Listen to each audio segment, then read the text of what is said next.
Okay, so here we have the notes for section 2.1, the rates of change and limits. So we've got our objectives.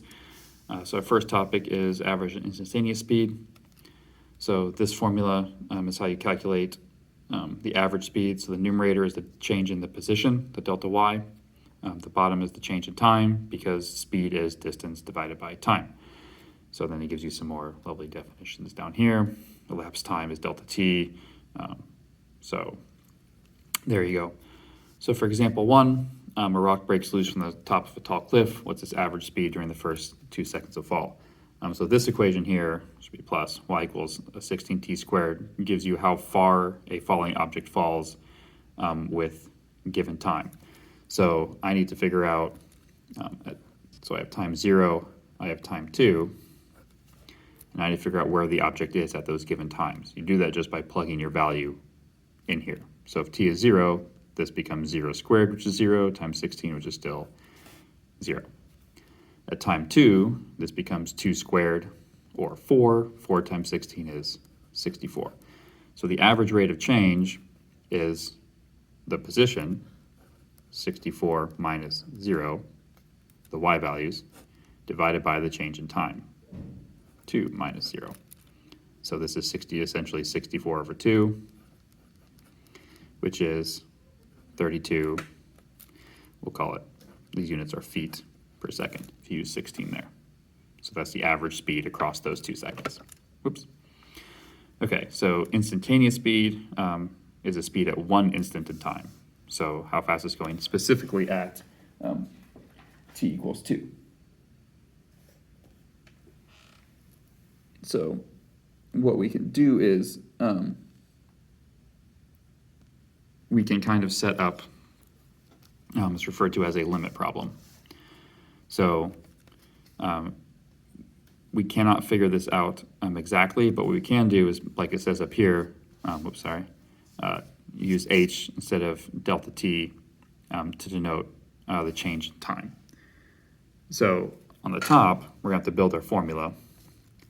So this part here, 16t squared, is going to become 16 and then 2 plus some unknown amount of time. So that's our second position. Our first position is just going to be 16 times 2. So we're talking about at 2 seconds. And on the bottom, we're going to have just h, because that's the change in time. And so when you simplify this, you have to FOIL that guy out. So this becomes 16, 2 plus h, 2 plus h, and this becomes minus 64 all over h. So if I do my FOIL, going off the bottom, sorry, 16, that's 4 plus 4h plus h squared, all minus 64. And then over here, so I distribute next, so that's 64 minus 64, h plus 16h squared minus 64 over h. So the 64's cancel, and then I can reduce this, so this becomes negative 64, because that h cancels there, plus 16h. So, oh, sorry, that's plus. Plus. So that's my position. So as h gets smaller and smaller, I get closer and closer to the actual speed. Now, so if h is a time unit, like if it's the distance, or if the difference between 2 times, h is essentially going to 0, which means this is at exactly 2, it's going to end up being 64 feet per second. All right, so what that was, I talked through, is a definition of a limit. So as you approach some particular value, so the sentence, the limit as x approaches, this is read as the limit of f of x as x approaches c is equal to L. So there's your function. The value of x is getting closer to some value c, and the equation is getting closer to L. So it never depends on how the function is defined, because a limit is approaching. It's not saying what is the value of the equation at c. It says what value is it getting close to as you get close to c. So we got some properties of limits. So we got the basic properties. K is some constant number. So the limit as x approaches any number of a number is just that number. So what that means is if I have the limit as x approaches 2 of 7, that's just 7, because the value is always 7. Down here, if x approaches some number and your equation is just x, then the answer is just whatever that number is. So the limit as x approaches 2 of x is just 2. And down here, you've got a lovely big table of limits. So you got the sum rule. If you add two limits, you just add, or if you add two equations, you just add their limits, so on and so forth. Difference rule, if you subtract limits. Product rule, if you multiply two functions, you multiply their limits. The constant rule, if you know the limit of f of x is L, and you multiply it by some constant k, then you multiply the limit by k. For division, it's the division. If f of x has limit L, g of x has limit m, then you just divide the limits, assuming m is not 0, because you're not allowed to divide by 0. And then the power rule works the same way. If you raise your function to some power, you can raise the limit to the same power. But those will mostly be common sense as we work our way through them. Okay, so example 3 says use the observations that the limit of a constant is a constant and the limit of and the properties of blah, blah, blah to find the following limits. So what that's saying is that since these are being summed up or differenced, I can break them apart into multiple limits. 4x cubed plus the limit as x approaches c of 4x squared minus, it's a subtraction sign, the limit as x approaches c of 3. Now these are products, so these coefficients come out front. So 4 limit as x approaches c of x cubed plus 4 times the limit as x approaches c of x squared minus the limit as x approaches c of 3. Now, so this is going to use power rule and fun stuff like that. So here, x approaches c. Well, the limit as you approach c of x is just c.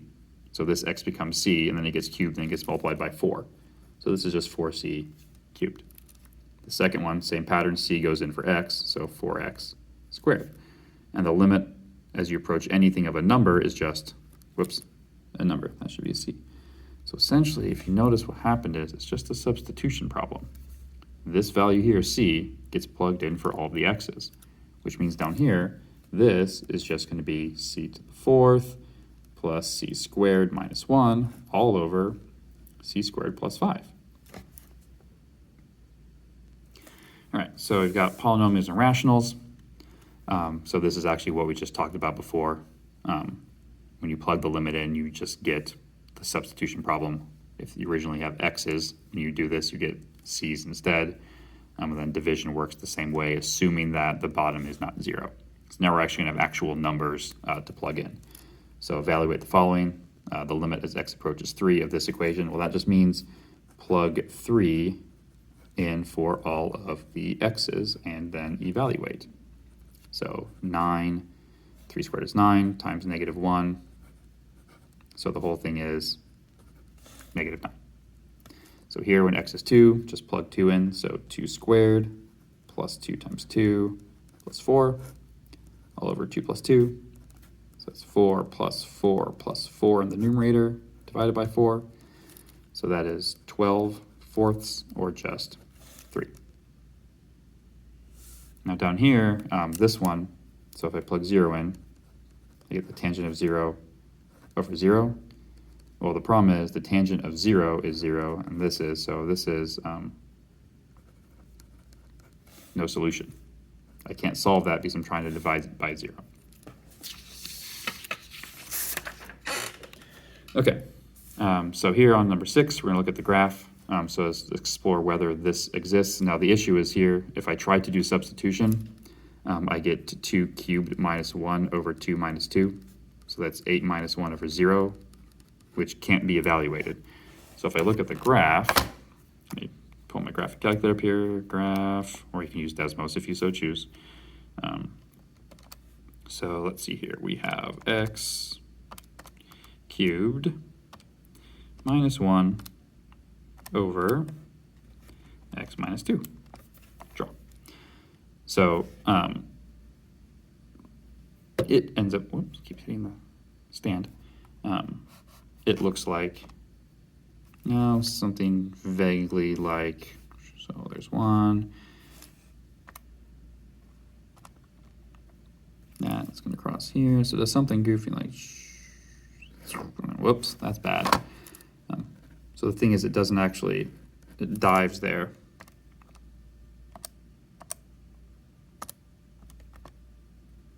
So if you know, it falls off. So the thing here is 2 is acting like an asymptote. The graph will never cross x equals 2 because you can't equal 2 in your equation and still having it be evaluatable or solvable. Okay, one-sided and two-sided limits. So this refers to from the right or from the left. So a right-hand limit, you approach your value from the right, meaning you're moving to the left.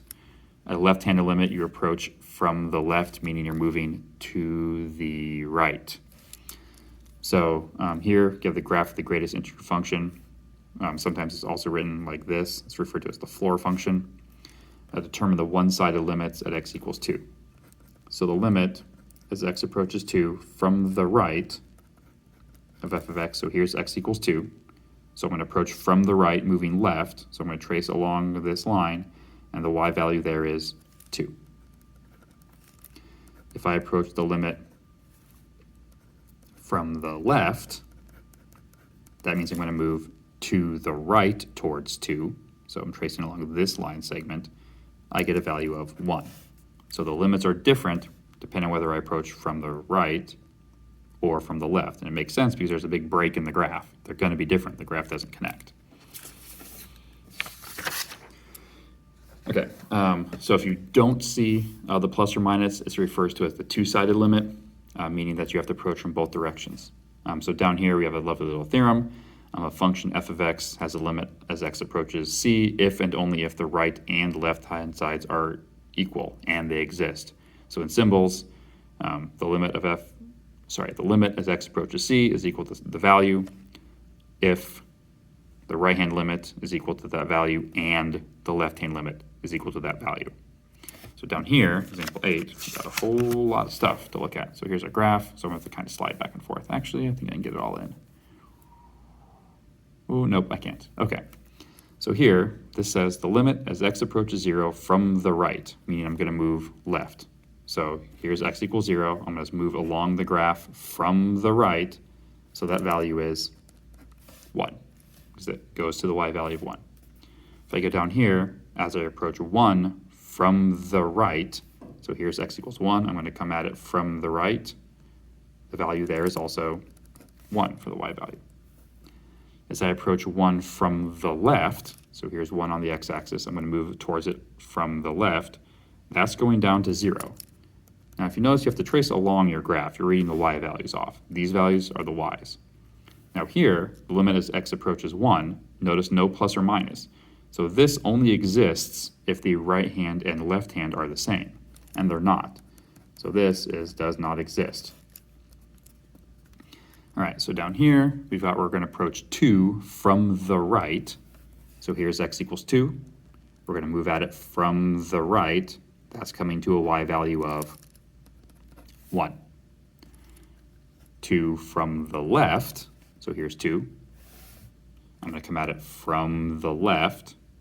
That is also a y value of 1, which means here the two-sided limit only exists if the right and left are the same, which they are, so it's equal to 1. And then we're going to do the same thing at 3. So as you approach 3 from the right, here's x equals 3. I'm going to move towards it from the right along my graph. I get a y value of 2. If I approach 3 from the left, so here's 3, approach from the left along the graph, I get a y value of 2. Which means that the two-sided limit has to be 2, because both one-sideds are the same, so that is 2. So over here at 1, it does not exist because you have two different numbers. And if you look at the graph's broken there. Any place you have a break in the graph, the limit can't exist, because the limit means they have to approach the same value. So here at 2, from the left or from the right, you get the same value. The limit is 1. Over here, when you're approaching 3, from the left, from the right, you get the same value. You get the y value of 2. Okay, the last thing we have here is the squeeze theorem. The squeeze theorem mostly just says that if you have some function that you know is always less than one function, but always more than another function, and these two outside guys have the same limit, the guy in the middle has to have the same limit as well. Essentially, you're squeezing the graph in between. So if you look at, let's see here. Let me get my graphs set up. Make sure I'm in radian to graph the trig function. Whoops, didn't want to do that. You delete that guy.